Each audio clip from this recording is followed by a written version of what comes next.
Chip's Corner on U.S. Farm Report is brought to you by Full Scale from Helena. Grow strong returns this season with breakthrough foliar nutrition from Full Scale at Reproduction. Welcome back for Chip's Corner this weekend. Chip Flory is on the road, and so a regular guest on AgriTalk, Jim Wiesmeyer, joining us this weekend for Chip's Corner. Jim, we've been talking a lot about Farm Bill, especially considering last week we saw a first look from the House Ag Committee. We saw a first look from the Senate Ag Committee the same day. But is that normal? I mean, typically in previous farm bills, do you see these ag committees give a hint of what's to come, or do they just release the entire bill all at once? They usually do it as a package near this, just shortly before the markup. Now, in this case of the House, they're going to have the markup May the 23rd. So it was almost like a teaser, if you will, that they took out the best of, I guess, of what they were really trying to do. And I think the strategy on their part is because they wanted some Democrats on the House Ag Committee to see what they were up to, because frankly, the ranking member, Scott from Georgia, was not providing some of his fellow Democratic members on the panel with what the Republicans were talking about. So that's interesting in and of itself. And then the same day, we had a 94-page, not total text,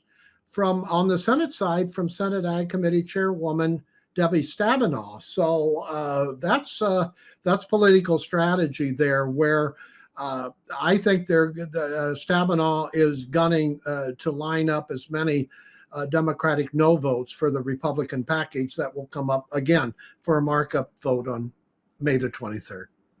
Okay, you mentioned it, 94 pages. That takes a while to comb through. And I asked you, isn't there an AI tool to go through all of those pages? And I guess with you, I mean, it's experience. You want to see it for yourself, and that's exactly what you did. Yes, I have. It wasn't language, the traditional language. Some of it was language in the text. It was kind of, you could tell it was put out pretty fast. There were errors. There were typos in it, by the way.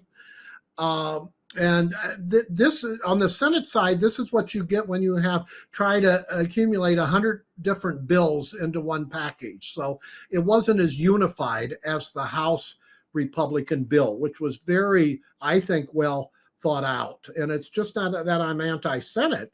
It's just the Senate version tilts way towards food and nutrition, conservation, and climate change provisions, and that's clearly Stabenow's priorities.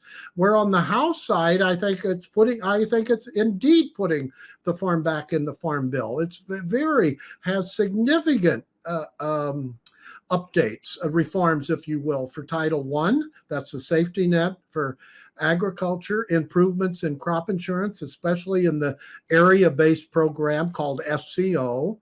A significant increase in trade promotion programs, perhaps even front-loaded from year one, and some changes to the Conservation Reserve Program in which they would give a higher rental payment for more marginal land. So we're seeing even a relook at the CRP. So by the time you're viewing this, late the previous week, there were all sorts of meetings going on.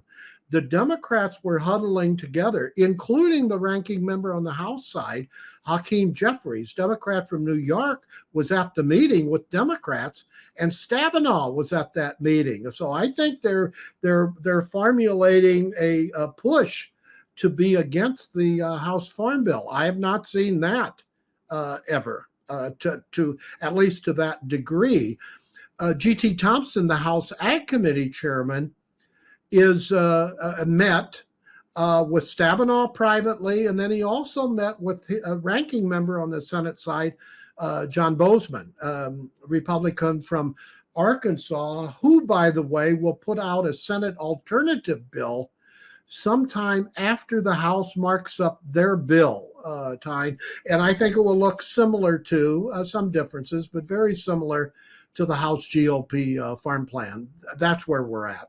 All right. Keep an eye out for that full analysis when the Farm Bill comes out from Jim Wiesmeyer. You can do that on profarmer.com. But we also launched Unscripted, a new Farm Journal podcast with Clinton Griffiths, myself, as well as Jim Wiesmeyer. He's the host this week. And we dig into a lot more details and a lot more tea about what went into this year's Farm Bill. You can check that out on Farm Journal's YouTube page. All right, we need to take a quick break, and then we'll be right back.